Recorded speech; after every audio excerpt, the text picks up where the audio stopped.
Hello दोस्तों, कैसे हैं? वेलकम टू योर के 4P क्लासेस। तो जो स्टूडेंट्स क्लास 12 के हैं, जो फिजिक्स केमिस्ट्री मैथ से पास आउट हो चुके हैं और उनका इंटरेस्ट है कि नहीं सर मुझे मेडिकल करना है, मुझे नीट क्वालिफाई करना है एडिशनल बायोलॉजी लेके, तो क्या ये हम कर सकते हैं? तो यस, आप लोग कर सकते हैं। तो इस बार मैं प्रूफ के साथ, बहुत सारे बच्चे का डाउट था कि सर आपके पास क्या प्रूफ है, क्योंकि ऑलरेडी एनएमसी ने हमें अलाउ कर दिया है, बट अभी तक कोई ऐसा स्टूडेंट है जो एडिशनल बायोलॉजी लेके वो नीट क्वालिफाई करके मेडिकल कॉलेज में मेडिकल करने जा रहा है या फिर मेडिकल कर रहा है। तो यस आपके बगल में है मिस्टर कुलदीप जो अभी आप लोग देख रहे होंगे स्क्रीन पे, ये मिस्टर कुलदीप हैं। इन्होंने 2024 में मेडिकल नीट क्वालिफाई किया और मेडिकल के लिए वो एडमिशन ले चुके हैं। और वो कौन सा कॉलेज है, कैसे वो अप्लाई किए थे फॉर्म का, कब उन्होंने एडिशनल बायोलॉजी लिया और फॉर्म कैसे अप्लाई किया और काउंसलिंग में किन किन प्रोसेस को उन्होंने फॉलो किया, कहाँ पे चैलेंजेस आई और कैसे इन्होंने तैयारी किया बायोलॉजी का, क्योंकि ये मैथ्स के बच्चे हैं, और कैसे इन्होंने बायोलॉजी को टेक ओवर किया। तो इस वीडियो में सारे पॉइंट्स पे हम डिस्कस करेंगे। तो आप लोग से रिक्वेस्ट है कि जो बच्चे सीरियस हैं मेडिकल के लिए वो प्लीज़ इस वीडियो को देखें, और जो अगर चाहते हैं कि वो भी मेडिकल करना तो इस वीडियो को लास्ट तक देखिए, आपके सारे डाउट्स क्लियर हो जाएंगे इस वीडियो के अंत तक। तो चलते हैं। एडिशनल बायोलॉजी सिंगल सब्जेक्ट आपको किस बोर्ड से लेना चाहिए? तो आप सबको मैं बताना चाहूंगा कि एनआईओएस बोर्ड एक सेंट्रल गवर्नमेंट इंडिया का बोर्ड है, जैसे कि सीबीएसई है उसी तरह एनआईएस बोर्ड भी है। तो वहां से आप सिंगल सब्जेक्ट एडिशनल बायोलॉजी लेके नीट की तैयारी कर सकते हैं, नीट के लिए एलिजिबल हो सकते हैं। अब आप पूछोगे कि सर सीबीएसई बोर्ड से मैं क्यों नहीं ले सकता हूँ? क्लास 12 पास होने के बाद सीबीएसई बोर्ड अलाउ नहीं करता है जिस सब्जेक्ट में प्रैक्टिकल है, तो आप लोग सीबीएसई से नहीं ले सकते हैं। आपके पास एक ही रास्ता है, एनआईओएस बोर्ड। तो एनआईएस बोर्ड में आपको एग्जाम कब कब होता है मैं आपको थोड़ा ब्रीफ कर दूं। आपको अगर नीट 2025 एग्जाम देना है तो जनवरी फरवरी मार्च में आपको एग्जाम देना पड़ेगा, या फिर आपको नीट 2026 के लिए जाना है तो जुलाई अगस्त सितंबर में आप दे सकते हैं, या फिर अक्टूबर नवंबर 2025 में भी आप दे सकते हैं, और अप्रैल में भी आप दे सकते हैं। तो जनवरी फरवरी मार्च के लिए एडमिशन आपको कराना होगा तो आप कांटेक्ट कर सकते हैं, हमारी टीम आपको कॉल करेगी। ये व्हाट्सएप नंबर है, ये टेलीग्राम चैनल है और लिंक दिया हुआ डिस्क्रिप्शन में। एनआईएस बोर्ड आपका सेंट्रल गवर्नमेंट इंडिया का बोर्ड है, ये आप दे सकते हैं कि ministry of education government of India, Shri Dharmendra Pradhan sir, ये आपको दिखा रहा हूँ उनको फोटो में, ये प्रोफेसर सरोज शर्मा चेयरपर्सन है एनआईएस बोर्ड की। ओके, तो ये प्योर गवर्नमेंट ऑफ इंडिया का बोर्ड है, आउट ऑफ इंडिया भी इसको एक्सेप्ट किया जाता है। एनआईएस बोर्ड आपका 1989 में एस्टैब्लिश हुआ था। ये वर्ल्ड का सबसे लार्जेस्ट ओपन बोर्ड है, तो ये आपको फॉरेन में भी इसको आप लोग यूज कर सकते हैं। तो चलते हैं। तो वेलकम टू मिस्टर कुलदीप, कैसे हो? Thank you very much sir, मैं बढ़िया हूँ सर। तो ये मिस्टर कुलदीप हैं, इन्होंने नीट 2024 क्वालिफाई किया है। इनका जो मार्क्स था टोटल 680 था, और ये UP Prayagraj Motilal Nehru medical college में इनका एडमिशन हो चुका है, और इनका जो क्लास है, बैच है, इनका 14 अक्टूबर यानी इसी मंथ में स्टार्ट होने जा रहा है। ओके, तो अब जो भी डाउट है कुलदीप आप लोग को एक्सप्लेन करेंगे। तो सबसे पहले कुलदीप आप बताइए, आपने नीट कब दिया? सर मैंने नीट का जो प्रोसेस है, मैंने डिसाइड किया था कि जब मैंने 12th में था, जब मैंने फिजिक्स केमिस्ट्री मैथ्स ली थी 12th में मेन बोर्ड्स में, तो मैंने डिसाइड कर लिया था कि उसके बाद कि मुझे नीट करना है, क्योंकि कुछ ट्रबल आ रहे थे मुझे कि मैं मैथ्स को लेकर, मेरा मैथ्स भी अच्छा था लेकिन ऐसा नहीं था कि मुझे आगे बीटेक परस्यू करना है, मेरे पास यही ऑप्शन था उस समय। लेकिन एक्चुअली सर मैंने कंप्यूटर साइंस भी ली थी 12th में, जब था 11 12th में। तो जब मैं कंप्यूटर साइंस जब मैं पढ़ता था तो सर मेरे दिमाग में इनोवेटिव आइडिया नहीं आते थे, ठीक है।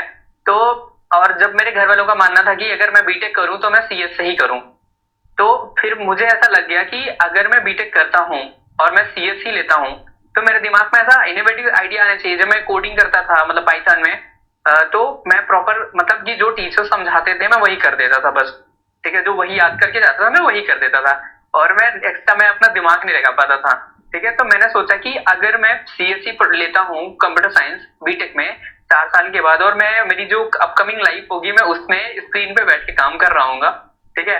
और अभी मेरा मतलब कि I am in my preparatory phase, जहाँ पे मेरा दिमाग और तेज चलना चाहिए, मेरा और इंटरेस्ट होना चाहिए, लेकिन मेरा उतना मैं हेल्पफुल नहीं हूँ, इतना सपोर्ट मुझे इंटरनल सपोर्ट नहीं मिल पा रहा है।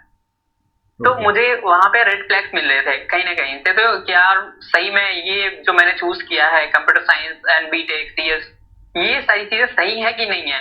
फिर मैंने प्रॉपर एनालिसिस करी अपने ऊपर, फिर जाके मैंने घर वालों से पूछा और सब लोगों से पूछा, अपने दोस्तों से पूछा, इवन टीचर से भी पूछा जो बायोलॉजी पढ़ाते थे मेरे स्कूल में। Okay. उन सबसे पूछने के बाद फिर मैंने मतलब बायो के लिए अप्लाई किया, फिर मैंने मतलब सोच लिया कि मैं नीट करूंगा। ओके ओके, तो वेरी ये गुड, था। Very good. यस तो सर। तो आप क्लास 12 का पास आउट हुए थे? सर मैंने मेन बोर्ड सीबीएसई से था और मैंने 2022 में क्लास 12 पास किया। ओके। और ये जो नीट के लिए आप गए एडिशनल बायोलॉजी, ये किस ईयर में लिया? और इसके बारे में, एडिशनल बायोलॉजी के बारे में आपको कब ये इन्फॉर्मेशन मिला कि ऐसा भी एक प्रोसेस है इंडिया में जो हम करके मेडिकल कर सकते हैं? सर मैंने 2023 में मतलब एडिशनल बायोलॉजी के लिए मतलब अप्लाई किया था। ओके और मैंने उस समय आपकी वीडियोस देखी थी यूट्यूब पे ओके कि how to apply for additional biology. Okay तो ओके मैंने देखा वहां से मुझे काफी हेल्प मिला, मतलब मैंने देख किया कि हाँ मतलब एलिजिबल तो होते हैं जो एडिशनल बायोलॉजी करते हैं। तो मैंने देखा, तो मैंने देख लिया वहां से कि एडिशनल बायोलॉजी कैसे लिया जाता है, कि मैंने मेरा मेन बोर्ड जो सब्जेक्ट है सीबीएसई है, फिर भी अगर मुझे बायो लेना है तो मैं एडिशनली बायो ले सकता हूँ और फिर मैं नीट को मतलब एग्जाम नीट दे सकता हूँ। ओके। तो आपने नीट का फॉर्म जो अप्लाई किया उस समय आपको क्या क्या चैलेंज आया और कैसे अप्लाई किया और किसका सपोर्ट मिला आपको? सर मैंने नीट का फॉर्म जो मैंने अप्लाई किया था वो तो उसमें क्या था कि नीट के फॉर्म में सर दो चीजें मांगता है, मतलब कि मार्क्स मांगते हैं आपके 12th के मांगते हैं और 10th के मांगते हैं। सर उसमें 11th के भी मार्क्स मांगता है, लेकिन Correct. क्या है कि अगर आप नॉट एप्लीकेबल डाल देते हो तो 11th के मार्क्स मतलब उसमें इंक्लूड नहीं होते हैं। ओके तो ओके। तो आप सब बच्चे जो व्यूअर हैं उनके लिए मैं ये बताना चाहूँगा, जो आप लोग पूछते रहते हो ना कि सर क्लास 11th वाले सेक्शन में मैं क्या डालूँ, तो जो कुलदीप बोल रहा है उस चीज़ को भी आप फॉलो कर सकते हो। लेकिन अगर आपके पास मार्कशीट अवेलेबल है क्लास 11th का तो आप उसके मार्क्स को भी आप डाल सकते हो। बट आप बोलोगे सर फिजिक्स केमिस्ट्री की तो मैथ का है, मैथ का कैसे मैं डालूँ? तो मैथ का भी आपको डाल सकते हो, कोई दिक्कत नहीं है। और not applied as per Kuldeep आप डाल सकते हो। ओके कुलदीप, बताइए आप फिर। ये सर फिर मैंने नॉट एप्लीकेबल 11 के लिए डाल दिया और फिर मैंने 12th के में क्या मतलब जब मैंने 23 में दिया था तो मैंने क्या किया था, मेरा एक्चुअली अपीयरिंग था तो मैंने अपीयरिंग डाला, तो 12th के भी मार्क्स नहीं पूछे थे, बस 10 के मार्क्स मैंने डाल के मैंने फॉर्म अप्लाई कर दिया था। ओके, तो एक सेकेंड, जो व्यूअर्स हैं उनको डाउट रहता है कि सर मैं अपीयरिंग डालूं या पास डालूं। तो अगर आपके पास मार्क्स नहीं है बायोलॉजी का, आपने एडिशनल बायोलॉजी दे दिया है, तो कुलदीप के अकॉर्डिंग इन्होंने जब फॉर्म अप्लाई किया था 2023 में, I think, correct? Yes sir 23 में। तो 23 में इन्होंने अप्लाई किया था, उसमें उस समय इनके पास बायोलॉजी का मार्क्स नहीं था तो इन्होंने एज ए अपीयरिंग अप्लाई किया। ओके, तो ये आप लोग क्लियर हो गया होगा कि आपको करना क्या है। ओके, नेक्स्ट कुलदीप बताइए फिर। सर फिर जब मैंने 2024 में फॉर्म डाला तो वहां पे मेरे पास दोनों मार्कशीट थी। Very good. 12th में दो मार्कशीट थी Okay. जिसमें सिंगल सब्जेक्ट था एडिशनल बायोलॉजी का। ओके तो फिर क्या हुआ कि मैंने 10th का एज इट इज डाला, 11th में मैंने नॉट एप्लीकेबल किया और 12th में मैंने क्या किया कि मैंने फिजिक्स, केमिस्ट्री और बायो के मार्क्स डाले और इंग्लिश के मार्क्स डाले, और बायो को मैंने वो मार्क्स डाले जो एक्चुअली मेरे एडिशनल बायोलॉजी में थे। आपका स्कूल नेम क्या था? आपने स्कूल नेम और जो स्कूल पिन कोड है वो क्या डाला एज ए पास? सर मेरा जो पेरेंटल स्कूल था एक्चुअली में, जहां से मैंने सीबीएसई से, जहां से मतलब मेरी 12th मेन कोर्स जहां पे हुआ था मेरा रेगुलर, वो मेरा जवाहर नवोदय विद्यालय था, तो वहां से मैंने जवाहर नवोदय विद्यालय ही डाला था। ओके। और मैंने वही के स्कूल का पिन कोड डाला था और मैंने वही ईयर डाला था। ओके। Yes sir. मतलब इन्होंने जो इनका मेन बोर्ड था उसी का स्कूल नेम, उसी का पिन कोड इन्होंने डाला था। एडिशनल बायोलॉजी का आपको स्कूल नेम या फिर उनका जो एड्रेस है पिन कोड वो नहीं आपको डालना है। Okay, very good. तो आपका फॉर्म अप्लाई हो गया और इन्होंने फॉर्म अप्लाई कर दिया सही से, करेक्टली। तो आप सब बच्चों के लिए जो व्यूअर्स हैं जो बायोलॉजी के लिए जो मेडिकल करना चाहते हैं वो प्लीज़ बी केयरफुल कि कैसे आपको अप्लाई करना है ताकि आपका फॉर्म रिजेक्ट ना हो।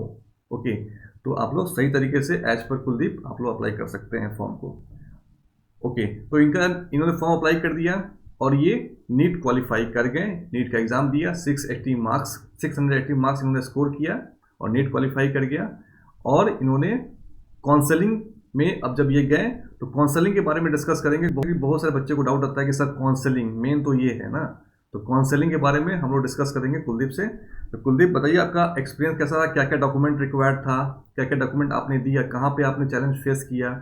एडिशनल बायोलॉजी था तो आपको डर लगता होगा कि एक्सेप्ट होगा कि नहीं होगा, जो बाकी बच्चे को अभी डाउट है जो देख रहे हैं तो उनके डाउट को आप प्लीज़ क्लियर कीजिए इस तरह से, ताकि आगे के बच्चे जो भी हैं आपके जूनियर्स हैं या फिर जो जो पहले जो आपसे सीनियर भी हैं, तो मैं ये बताना चाहूँगा कि इसमें नीट में या फिर मेडिकल में कोई एज लिमिट नहीं है।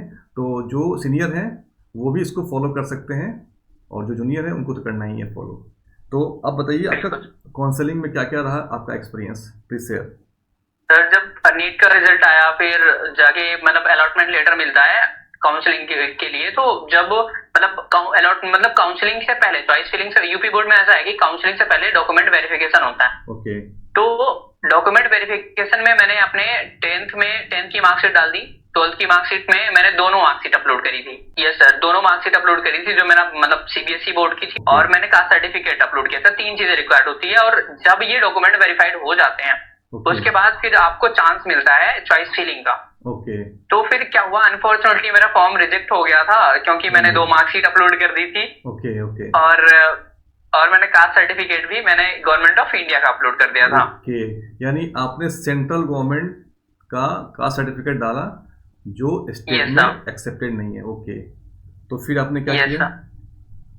सर फिर मैं नोडल सेंटर गया, क्योंकि ऑप्शन होता है आपको, मतलब नोडल सेंटर अलॉट होता है कि हाँ अगर आपको आपके डॉक्यूमेंट वेरीफाई नहीं हो रहा है तो आप नोडल सेंटर जाओ।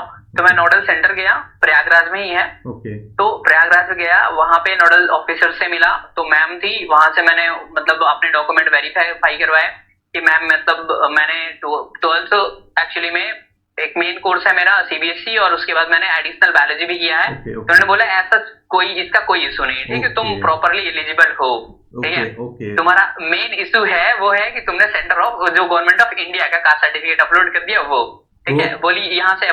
Okay okay. तो मैं कुलदीप को रोकना चाहूँगा। तो मैं जो भी व्यूअर्स हैं, जो भी स्टूडेंट्स हैं, उनको अब डाउट क्लियर हो गया होगा कि कोई प्रॉब्लम नहीं होती है। आप 100% एलिजिबल हैं। After passing physics chemistry math आप एडिशनल बायोलॉजी लेके काउंसलिंग भी आपका सक्सेसफुली कंप्लीट हो सकता है, हो गया है कुलदीप के अकॉर्डिंग। ओके, कोई इशू नहीं है। ओके कुलदीप। ओके, तो फिर तो इन्होंने बताया कि कास्ट सर्टिफिकेट जो है, अगर आप स्टेट वाले में अप्लाई कर रहे हो, ओके, स्टेट कोटा के लिए जा रहे हो, तो आपको स्टेट का कास्ट सर्टिफिकेट डालना है। इन्होंने ऑल इंडिया का पुट कर दिया था, इसके कारण से इनका फॉर्म थोड़ी देर के रिजेक्ट कर दिया गया था। ओके, ओनली उसी दिन वेरीफाई, उसी दिन मतलब हो गया फिर। Okay okay, very good.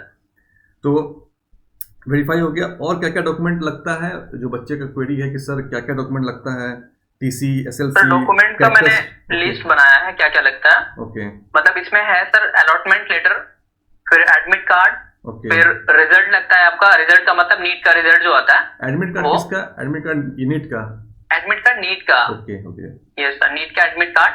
उसके बाद फिर आपका रिजल्ट, रैंक लेटर, जिसे हम रैंक लेटर भी बोलते हैं। ओके। फिर ये सर ऑनलाइन रजिस्ट्रेशन प्रूफ की आपने मतलब कब रजिस्ट्रेशन, मतलब सर एक होता है कि रजिस्ट्रेशन स्लिप मिलती है। ओके। जब आप ऑनलाइन जब रजिस्ट्रेशन कर देते हैं उसके बाद एक स्लिप जनरेट होती है, तो वो डाउनलोड कर लेना होता है। उसके बाद फिर डॉक्यूमेंट वेरिफिकेशन का जो प्रूफ होता है कि हाँ आपके डॉक्यूमेंट वेरीफाई हो गए हैं यूपी मतलब जो नोडल सेंटर से आपके, उसकी भी एक स्लिप मिलती है। ओके। तो वो आपको ले जाना होता है। फिर 10th का मार्कशीट, 12th का मार्कशीट, आपको टीसी भी ले जाना होता है। ओके। और माइग्रेशन भी ले जाना होता है। माइग्रेशन भी ले जाना होता है, वेरी गुड।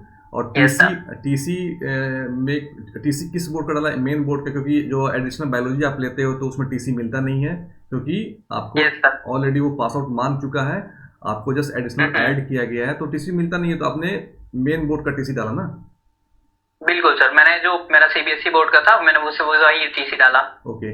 तो जो भी व्यूअर्स है, जो भी स्टूडेंट्स हैं, उनके लिए मैं बताना चाहूँगा प्लीज़ इस पॉइंट को आप नोट कर लो कि आप जो बोलते हो सर टीसी किसका लगेगा, तो टीसी आपको मेन बोर्ड वाला ही आपको सबमिट करना है। क्लियर? ओके। और माइग्रेशन इन्होंने बता दिया, माइग्रेशन, तो माइग्रेशन आपको मिलता है। ओके। और कोई एक्सपीरियंस बताइएगा इसमें, और क्या चैलेंजेस आया आपको? सर और एक्चुअली में है कि कुछ चीजें और हैं, जैसे ओबीसी का सर्टिफिकेट लगता है, कास्ट सर्टिफिकेट, ये सर ये सब। उसके बाद फिर आधार कार्ड, पासपोर्ट साइज फोटोज, यही सब। ओके।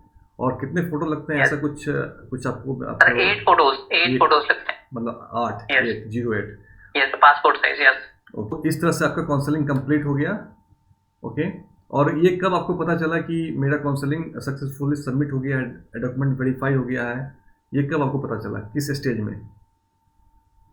सर जब आपका डॉक्यूमेंट वेरिफिकेशन हो जाता है पूरा, ओके तो आपको तुरंत से मेल किया जाता है ओके यूपी नीट के द्वारा। यस सर, तुरंत से मेल आता है और मेल में ही आपको डॉक्यूमेंट वेरिफिकेशन स्लिप मिलती है that your document has been verified successfully. Okay, मतलब ईमेल आईडी करेक्टली आपको डालना है रजिस्ट्रेशन में ना? हाँ, ईमेल आईडी करेक्टली आपको डालना है जो मतलब एक्चुअली 100% वर्किंग हो। ओके ओके, आपका अलॉट हो गया और आपको कौन सा कॉलेज मिला, उस कॉलेज के बारे में थोड़ा डिफाइन कर दीजिए, बच्चे पूछना चाह रहे हैं। सर फर्स्ट ऑफ ऑल मुझे जब फर्स्ट राउंड में मुझे एक यूपीयूएमएस मिला था। ओके फर्स्ट राउंड में मुझे Uttar Pradesh university of medical science Saifai Etawah में है ओके ये कॉलेज मुझे अलॉट हुआ था। ओके और यहाँ पे सर एक्चुअली थोड़े से चैलेंजेस भी थे टीसी और माइग्रेशन वगैरह को लेकर के, ओके लेकिन सर बाद में वो रिजॉल्व हो गया था। Okay, very good. ये सर क्योंकि मतलब मेरे पास एक टीसी थी तो उनका मानना था कि आपके पास 2 मार्कशीट है, आपने 2 स्कूल पढ़ी, 2 स्कूल में पढ़ा है तो आपके पास 2 मार्कशीट हो, 2 टीसी होनी चाहिए एक्चुअली में। तो आपने लेकिन मैंने बोला कि सर यस सर, आपने उनको समझाया कि सर ऐसा ऐसा बात है एडिशनल बायोलॉजी, तो वो मान गया। ओके हाँ सर, और मैंने उनको बताया कि सर एडिशनल जब हम प्राइवेट स्टूडेंट होते हैं तो वहां से ना तो माइग्रेशन मिलता है, ना तो कैरेक्टर मिलता है, ना तो हमारा टीसी मिलता है। ओके, तो उन्होंने मतलब फिर वो मान गए तो और फिर मतलब मेरे डॉक्यूमेंट वहां से वेरीफाइड हो गए और मेरा फाइनली एडमिशन वहां पे हो गया। Very good. तो एक चीज़ मैं बोलना चाहूँगा कि जो व्यूअर्स हैं, जो स्टूडेंट्स हैं, तो उनके लिए मैं कहना चाहूँगा कि आप जो बोलते हो प्राइवेट एक्सेप्ट होगा कि नहीं होगा, तो ये भी क्लियर हो गया। क्लियर। और सर मेरा सेकेंड राउंड में मैं आपको बताना चाहूंगा मेरा MLN Motilal Nehru medical college allot हुआ और यहाँ पे जब मैं गया तो यहाँ पे सेम डॉक्यूमेंट एक्चुअली सर हर कॉलेज की अलग डिमांड होती है। ओके, तो अब Yes, नेक्स्ट है कि आपको अभी किस कॉलेज में आप हैं, थोड़ा उस कॉलेज के बारे में ब्रीफ कर दीजिए, क्या रैंक है यूपी में? यस सर, सर अभी मैं मतलब मोतीलाल नेहरू मेडिकल कॉलेज प्रयागराज में हूँ और सर इसकी उत्तर प्रदेश में जो रैंकिंग है वो 3rd रैंकिंग पे आता है Motilal Nehru medical college. Yes Kuldeep, मैं एक चीज़ पूछना चाहूँगा, आपके पास कुछ बच्चों को अब ये मन में डाउट होगा कि सर आप जिसका इंटरव्यू ले रहे हैं कुछ प्रूफ दीजिए सर, तो अगर प्रूफ होगा तो आप दिखा सकते हो, अगर कोई दिक्कत नहीं है तो। कुलदीप। ये सर मैं मतलब आपको दिखा सकता हूँ कि मुझे जो अलॉटमेंट मेरा हुआ है वो मोतीलाल नेहरू में अगर दिख जाए तो यहाँ पे मतलब मोतीलाल नेहरू और यहाँ पे नोडल सेंटर में भी मोतीलाल नेहरू ब्लैक लिखा है। Okay okay, very good. Yes, sir. कोई नहीं, मतलब जस्ट एक कोई हमारे जो होंगे कि नहीं सर ऐसा कैसे हो सकता है, क्या प्रूफ है, तो आप लोगों को कोई Yes, प्रूफ sir. चाहिए होगा तो आप मुझे फ़ोन कर लेना, नंबर नीचे दिया हुआ डिस्क्रिप्शन में, आप मुझे कांटेक्ट कर लेना, मैं आपको बात करा दूंगा कुलदीप से। तो हम लोग का जो मेन जो टॉपिक था कि एडिशनल बायोलॉजी लेके नीट करना, मेडिकल करना, ये तो आपको आप सब बच्चों को क्लियर हो गया होगा। अब हम बात करते हैं कि इन्होंने फिजिक्स, केमिस्ट्री, मैथ, पहले इनका मैथ था, ये मैथ से बायो में कैसे शिफ्ट कर गए और क्या पॉसिबल है कि मैथ लेने के बाद भी बायोलॉजी हम पढ़ सकते हैं? तो कुलदीप बताएंगे कि क्या क्या इन्होंने स्ट्रेटजी फॉलो किया मैथ स्टूडेंट्स के नाते, क्योंकि मैथ्स तो मेरा भी है, मैं भी बीटेक एमटेक किया हूँ, बट मुझे बायोलॉजी से बहुत डर लगता है। तो मैं कुलदीप से ही पूछना चाहूँगा कि इन्होंने बायोलॉजी कैसे हैंडल किया? यस सर, ये एक्चुअली में एक फोबिया होता है जब हम मैथ स्टूडेंट होते हैं कि इतनी सारी चीजें हमारे दिमाग में याद रखनी होती है। सर बायोलॉजी ऐसा है कि सब लोग को ये रखता है कि चीजें याद रखनी होती हैं। तो मैंने क्या किया था कि जब मैंने आपको बताया मेन रीजन क्यों था कि मैं शिफ्ट क्यों किया कि बायोलॉजी मुझे डॉक्टर क्यों बनना है। तो ये था कि मैं मतलब स्क्रीन नहीं देख सकता था सर बहुत टाइम तक के लिए, मैं इनोवेटिव आइडिया मेरे दिमाग में नहीं आते सर, तो इसलिए मैंने शिफ्ट कर दिया कि नहीं मुझे डॉक्टर बनना है। जब मैंने डिसाइड कर लिया फिर मैं मतलब कि यूट्यूब वीडियोस देखना शुरू किया क्योंकि बहुत सारे टीचर्स ऑनलाइन यहाँ पे यूट्यूब पे पढ़ाते हैं और मैंने एनसीईआरटी की बुक खरीद ली। तो मैंने यस सर एनसीईआरटी की किताब खरीद ली, मैंने यूट्यूब वीडियोस देखे, कुछ देखे और फिर मैंने देखा कि एक्चुअली में इतनी भी ज्यादा डिफिकल्ट नहीं है बायोलॉजी जितना हम लोग समझते हैं। तो यस सर, और मैंने सर थोड़ा सा इजी चैप्टर से शुरुआत करी थी so that I can gain confidence कि हाँ कुछ चैप्टर्स अगर मेरे से होने लगेंगे तो मुझे कॉन्फिडेंस आएगा। Yes yes, this is the correct way to approach any tough subjects. Very good. Yes sir. Okay. और अगर सर मैं हार्ड सब्जेक्ट अगर जैसे हार्ड चैप्टर्स अगर चूज कर लेता तो फिर मेरा डिमोटिवेट हो जाता और फिर मुझे मतलब सेल्फ रिग्रेट आता कि मैंने क्यों ही चूज कर लिया बायो, तो ये प्रॉब्लम होती। तो ये सर ऐसे ही मैंने किया और फिर मैंने एक्चुअली में फिर मैंने ऑनलाइन कोचिंग भी ली थी एक इंस्टीट्यूट की। और फिर हाँ सर ऑनलाइन कोचिंग लेके फिर मैंने मतलब प्रॉपरली स्टडी किया और फिर जाके मतलब सर प्रॉब्लम तो आते हैं, इशूज आते हैं जब हम बायो लेते हैं कि सर जैसे कुछ नाम होते हैं तो हमें याद नहीं होते, तो मैं क्या करता था कि वो नाम की मैंने क्या किया था, अपने डायरी बनाई थी, तो मैं उन सारे नेम्स को उसमें लिख लेता था और दिन में 3-4-5 बार उसे देख लेता था, सो दैट वो नाम मुझे याद हो जाए। सर बायो में एक्चुअली नाम याद करना बहुत इंपॉर्टेंट होता है। बिल्कुल बहुत। ये सर जैसे कुछ बड़े बड़े नाम होते हैं, ग्लोमेरुलोनेफ्राइटिस, तो ऐसा लगता है कि इतना बड़ा नाम है, तो मुझे एक बार में याद नहीं होता था। नहीं, Yes, sir. मैं समझ सकता हूँ कि मुझे तो याद नहीं होता है। और Yes, sir. स्टडी मटेरियल कौन कौन सा आपने यूज किया? मेन तो एनसीईआरटी, तो मैं भी बोलता हूँ एनसीईआरटी अगर आप Yes, sir. सही से पढ़ लिए तो क्वेश्चन आई थिंक वहीं से बनता है। Yes, sir. एनसीईआरटी तो मस्ट है, एनसीईआरटी तो पढ़ना है। Okay. फिर मैंने क्या किया था कि एनसीईआरटी बेस्ड क्वेश्चन किए थे। ओके। मतलब एनसीईआरटी बेस्ड क्वेश्चन सर, उससे बहुत बुक आती हैं सर, मास्टर एनसीईआरटी आता है और एनसीईआरटी फिंगर टिप्स आता है सर, बायो हैक भी है, तो ऐसे 3-4 किताबें मैंने करी थी। ओके। और सर मैं टेस्ट लगाता था और ये करता था, और मैं फिजिक्स में सर डीसी पांडे किया था। और केमिस्ट्री में मैंने, यस सर, फिजिक्स में मैंने डीसी पांडे किया था, और केमिस्ट्री में मैंने जैसे एनसीईआरटी फिंगर टिप्स करा था, और जैसे इंडिविजुअल सब्जेक्ट्स की होती है ना कि जैसे, तो मैंने उसको किया था और मॉड्यूल किए थे मैंने। Okay okay. और एक लास्ट में आप क्या एडवाइस देना चाहते हैं जो आपके जूनियर हैं या फिर जो आपके सीनियर हैं जो मेडिकल फील्ड में आना चाहते हैं, नीट की तैयारी करना चाहते हैं, नीट क्वालिफाई करना चाहते हैं, उनके लिए कोई एक एडवाइस? यस सर, मैं बस यही एडवाइस देना चाहता हूँ कि आप लोग अच्छे से मेहनत करिए। व्हाटएवर आपके पास मैथ्स है, कोई नहीं, मतलब हमारा गवर्नमेंट ऑफ इंडिया मतलब जो है उसने बहुत अच्छी अपॉर्चुनिटी दी है कि हम मैथ्स के स्टूडेंट होते हुए भी हम बायोलॉजी ऑप्ट कर सकते हैं एज एडिशनल सब्जेक्ट, और हम एमबीबीएस परस्यू कर सकते हैं। और मैं आपको बताऊं 100% देयर इज नो इशू। आप जब भी नोडल सेंटर पे जाओगे वहां पे आपके साथ कोई इश्यूज नहीं होते। जैसे आप मतलब आपको ऐसा भी नहीं है कि आपको अलग तरीके से ट्रीट किया जाएगा कि आप एडिशनल बायोलॉजी किए हो तो आपको अलग बैठा दिया जाएगा, ऐसा कुछ नहीं होता। और आपको मतलब दिमाग में बिल्कुल टेंशन लेने वाली बात कोई नहीं है। आपने कोई पाप नहीं किया है, ठीक है, यू हैव एक्चुअली आपने मैथ किया है, ये बिल्कुल। दिमाग में ऐसा प्रॉब्लम होता है ना कि हमें अलग बैठा देंगे, हमारी अलग मीटिंग चलेगी, तो ऐसा कुछ नहीं होता। जो रेगुलर होते हैं स्टूडेंट्स, बस उन्हीं के जैसे हम भी मतलब होते हैं। एक्चुअली हमारे पास तो एडवांटेज होता है कि हमने मैथ भी किया है, तो प्रॉब्लम नहीं होती कि आप सब लोग लग के मेहनत करिए 1 साल 2 साल, जब तक क्रैक नहीं होता। अगर आपका मन है तो और डेफिनेटली आप करिए, और डेफिनेटली आप कर भी पाएंगे। Okay, very good.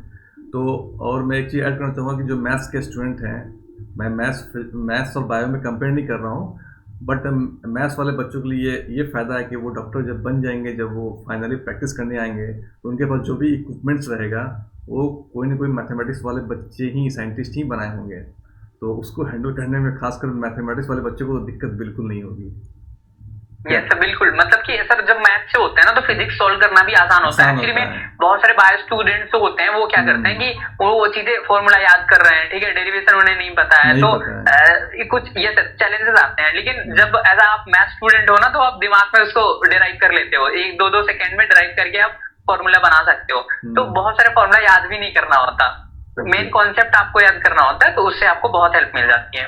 तो ये था कुलदीप का इंटरव्यू, जो इन्होंने जो प्रोसेस फॉलो किया, सारे स्टेप्स को मैंने और कुलदीप ने काफ़ी अच्छे से एक्सप्लेन किया। तो आप सब बच्चे या फिर जो सीनियर हैं वो उनके लिए भी, क्योंकि बहुत सारे स्टूडेंट्स ऐसे भी हैं, स्टूडेंट नहीं बोलेंगे, वो ऑलरेडी जॉब कर रहे हैं 20-20 साल पहले, 25 साल पहले वाले भी लोग मेरे थ्रू एडिशनल बायोलॉजी एडमिशन ले चुके हैं NIOS से। वो अक्टूबर 2024 में एग्ज़ाम भी दे रहे हैं। तो अगर जिन बच्चों को मैथमेटिक्स के बाद बायो लेना है, मेडिकल करना है, डॉक्टर बनना है, तो वो कांटेक्ट कर सकते हैं। डिस्क्रिप्शन में लिंक दिया हुआ है, उसको आप अप्लाई कर सकते हैं, और जो आपको डिस्प्ले पे जो नंबर चल रहा है उस पर आप कांटेक्ट कर सकते हैं। आपको एडिशनल बायोलॉजी सही से ऐड करवा दिया जाएगा, और आपको सारे जो भी डॉक्यूमेंट्स हैं, प्रैक्टिकल फाइल्स हैं, वो हमारी टीम आपको प्रोवाइड करेगी, ताकि आपका सही तरीके से बायोलॉजी क्लियर हो जाए और आप मेडिकल के लिए एलिजिबल हो जाए। तो एक चीज़ मैं और बताना चाहूँगा कि काफ़ी लोग बताते हैं कि आपको NIOS बोर्ड से अगर आप बायो ले रहे हैं, सिंगल बायो, तो आपको एक सब्जेक्ट और लेना पड़ता है। तो ऐसा बिल्कुल नहीं है, आप सिंगल बायोलॉजी लेके ही आप एलिजिबल हैं, और NIOS भी आपको अलाउ करता है। NIOS से बेनिफिट ये है कि आप इजली उसकी तैयारी कर सकते हैं, खासकर CBSE वाले बच्चे, उनके लिए वो भी सेंट्रल बोर्ड है, ये भी सेंट्रल बोर्ड है, तो आसानी रहता है डॉक्यूमेंट वेरिफिकेशन में, क्योंकि उनका ओपन बोर्ड है, तो वो डॉक्यूमेंट वेरीफाई करने में काफ़ी इजी रहता है, और फॉरेन के लिए भी एलिजिबल है। ओके, तो आप लोग NIOS से बायोलॉजी ले सकते हैं। ये सर NIOS से लेने में सर एक प्रॉफिट और है कि सर NIOS में शायद मतलब आपने आपकी वीडियोस में बताया गया है कि 2 एग्जाम्स होते हैं 1 ईयर में। यस, हाँ, एक चीज और Yes, very sir. good, मतलब कुलदीप और ने रिमाइंड, सर और यूपी बोर्ड में क्या है ना सर, एक बार Yes. चांस मिलता है और जब हम बोर्ड देते हैं ना तभी बस चांस मिलता है। लेकिन NIOS में क्या है कि 2 बार चांसेस मिलते हैं कि Yes. अगर आपने मतलब बाय द वे कहीं फॉर्म नहीं अप्लाई कर पाया तो आप thank फॉर्म अप्लाई कर सकते हो दोबारा से। कुलदीप ने एक अच्छी बात की जो मुझे भी याद आ रहा था, मैं भूल गया था, कुलदीप ने उसको याद दिला दिया। तो एक चीज़ मैं बताना चाहूँगा कि आप NIOS से ही क्यों करें। तो सबसे पहला पॉइंट था कुलदीप का कि आपको मोर देन 1 चांस मिलता है। तो मैं एक चीज़ और ऐड कर दूँ, आपको 4 चांस मिलता है। आप एक बार जो Yes, बच्चे sir. जनवरी, फरवरी, मार्च 2025 में देंगे, अप्रैल मई में देंगे, फिर वो जुलाई, अगस्त, सितंबर में दे सकते हैं ये, और फिर वो अक्टूबर, नवंबर में दे सकते हैं। तो आपके पास 4 टाइम है, 4 टाइम्स है, 4 टाइम्स में 4 सेशन में किसी भी सेशन में आप दे सकते हो बायोलॉजी। बट बाकी बोर्ड से उनका एक फिक्स है, जो कुलदीप ने बताया कि उनका फिक्स है कि एक बार फॉर्म अप्लाई होगा और जो बोर्ड एग्ज़ाम होगा उन्हीं के साथ आपका भी एग्ज़ाम होगा, बस उसके अलावा आपको चांस नहीं मिलता है। तो जो बच्चे नीट 2025 की तैयारी कर रहे हैं या फिर 26 की, या फिर जो बच्चे 2025 में ही उनको नीट देना है, तो उनके लिए बेस्ट ऑप्शन है कि वो जनवरी, फरवरी, मार्च 2025 में एग्ज़ाम दे सकते हैं। उनका मार्कशीट भी पहले आ जाएगा और वो ईजिली फॉर्म अप्लाई कर सकते हैं। तो जिनको एडमिशन कराना हो तो प्लीज़ कॉन्टैक्ट अस। कुलदीप भी यूट्यूबर है, ओके, ये भी पहले से यूट्यूब पे वीडियो बनाता है और मैंने बोला है कि आगे तुम यूट्यूब पे भी काम करो, लोगों को हेल्प करो। तो आई थिंक अब सारे जो बच्चे हैं, जो भी स्टूडेंट्स हैं, जो भी सीनियर हैं, उन सबका डाउट क्लियर हो गया होगा with the help of Kuldeep, जो आई थिंक इंडिया में फर्स्ट टाइम Yes, sir. तो कुलदीप को भी दिक्कत हुई थी, उसने सारे वीडियो छान मारे थे यूट्यूब पे, सर्च आउट कर चुका था, बट कोई वीडियो इससे क्लियर नहीं मिला। मेरा वीडियो 2023 में इस पे आ चुका था, 2022 के भी लास्ट में आया था, तो इससे कुलदीप को सपोर्ट मिला। बट मेरे पास ये प्रूफ नहीं था कि कोई बच्चा अप्लाई किया, नीट निकाला, फिर काउंसलिंग में गया। तो बच्चे तो अप्लाई करते हैं बट नीट क्वालिफाई करना इज मोर इम्पॉर्टेंट। तो first time history of India की कुलदीप का मैं इंटरव्यू ले रहा हूँ, और कुलदीप पहला स्टूडेंट है जो एडिशनल बायोलॉजी लेके नीट क्वालिफाई करके अभी वो डॉक्टर बनने जा रहा है। ओके, तो ये पहला चैनल है, तो आप लोग के लिए, जो आने वाले बच्चे हैं, उनके लिए काफ़ी हेल्पफुल होने वाला है ये वीडियो। तो इसलिए आप Yes, sir. क्या मैं सही बोल रहा हूँ कुलदीप? बिल्कुल सर, मैं आपको बताऊं कि मैंने मतलब पूरा यूट्यूब पे देखा था, मतलब not a single video I found that कि कोई ऐसा एडिशनल बायोलॉजी का स्टूडेंट है जो जिसने किया है। मतलब ऐसा नहीं मैं कह रहा हूँ कि किसी ने किया नहीं होगा, लेकिन उन्होंने उनका वीडियोस अवेलेबल नहीं था for the knowledge purpose. Yes sir, बिल्कुल, ये सर उनका मतलब ऐसा वीडियो अवेलेबल नहीं था फॉर द नॉलेज पर्पज की, जिससे हेल्प मिल पाए, मतलब लोगों को रिलैक्स मिल पाए कि हाँ जो मैं कर रहा हूँ वो सच में सही है और मुझे एडमिशन मिल जाएगा। ये बात क्लियर नहीं थी ना। तो ये सर कहीं पे मैंने आपको बताऊं कि मैं nothing was there related to additional biology, मतलब कोई प्रूफ नहीं था ऐसा। बिल्कुल बिल्कुल बिल्कुल। तो फिर मतलब मुझे लगा कि सर मतलब आपसे मेरी बात हुई तो आपने बोला कि हाँ मतलब कुछ ऐसा अच्छा करना चाहिए जिससे बहुत सारे लोगों को फायदा हो जाए। तो वी आर हियर। मुझे कुलदीप से बात हुई है पर्सनली, तो कुलदीप ने बोला है कि सर मैं आगे भी सपोर्ट करूंगा कि कैसे आपको तैयारी करनी है मेडिकल की। ओके, क्या आपको स्ट्रेटजी फॉलो करना है, कैसे प्लानिंग करना है, कैसे अच्छा स्कोर करना है, उस सब के बारे में वीडियो मैं लेके आऊँगा कुलदीप के हेल्प से। क्योंकि Kuldeep is the main hero, उसने फेस किया है। Thank you sir, thank you very much. बिल्कुल बिल्कुल, जो चीज़ सही है तो सही है, तो उसको वो अपने एक्सपीरियंस को मैं चाहता हूँ, इसके अंदर का जो एक्सपीरियंस है, ये एक्सपीरियंस बाकी लोगों के हेल्प आए, बाकी लोगों के काम आए। ओके, तो आगे वीडियो हम लोग का आएगा कुलदीप के साथ, तो सब्सक्राइब कर दीजिए और लाइक कर दीजिए और शेयर कर दीजिए उन सब बच्चों को जो डॉक्टर बनने की इच्छा रख रहे हैं। क्योंकि डॉक्टर में क्या है, रिस्पेक्ट भी है, पैसा भी है और सेवा भी है ना, हर चीज़ है इसमें। बिजनेस के साथ साथ जॉब भी है, जॉब के साथ साथ आप समाज सेवा भी कर रहे हैं, तो काफ़ी अच्छा है ये। तो आपको थोड़ा सा मेहनत कर लेते हो तो आप बिल्कुल मेडिकल कर सकते हो। और अब तो मेडिकल कॉलेज काफ़ी ज़्यादा बढ़ रहे हैं, नंबर ऑफ मेडिकल कॉलेज हर साल बढ़ रहे हैं, तो ऐसा नहीं है कि सीट कम है, प्राइवेट भी है, गवर्नमेंट भी है। तो ये गवर्नमेंट कॉलेज में गया है कुलदीप। ओके, तो कुलदीप आप भी एक बार बोल दो कि सब्सक्राइब कर दो सर के लिए। Yes sir, please share, subscribe अच्छे से सब लोगों के साथ शेयर कर दो भाई, सबको प्रॉब्लम नहीं होना चाहिए। ओके, यस सर, चलो, तो thanks for watching. That's all for today भाई। ऑल द वेरी बेस्ट आपके फ्यूचर के लिए, अच्छे से करते रहो, ओके सब अच्छा, नीट वगैरह सब अच्छा क्लियर हो जाएगा। Okay. Thank you sir, thank you very much sir. फिर हम लोग नेक्स्ट वीडियो लेके आ रहे हैं, तो जो बच्चे नए हैं तो सब्सक्राइब कर दीजिए। बिल्कुल आप लोग देख रहे हैं पर सब्सक्राइब नहीं करते हैं, 86% बच्चे और स्टूडेंट सब्सक्राइब नहीं करते, तो कर दो। थैंक्स कुलदीप, आपने अपना समय निकाला, कीमती समय निकाला, क्योंकि आपका आई थिंक 14 से स्टार्ट हो रहा है आपका क्लास। ओके, क्लास 9 है। हाँ, तो कुलदीप को मैंने बहुत अप्रोच किया, इससे समय लिया और इसने अपना कीमती समय, बहुमूल्य समय इसने दिया आप लोगों के लिए, हमारे लिए भी। तो प्लीज़ लाइक कर दीजिए कुलदीप के लिए। ओके, थैंक्स कुलदीप, मिलते हैं फिर, और थैंक्स फॉर वॉचिंग। मिलते हैं वीडियो में। गुड लक, बाय बाय, जय हिंद, जय भारत, वंदे मातरम।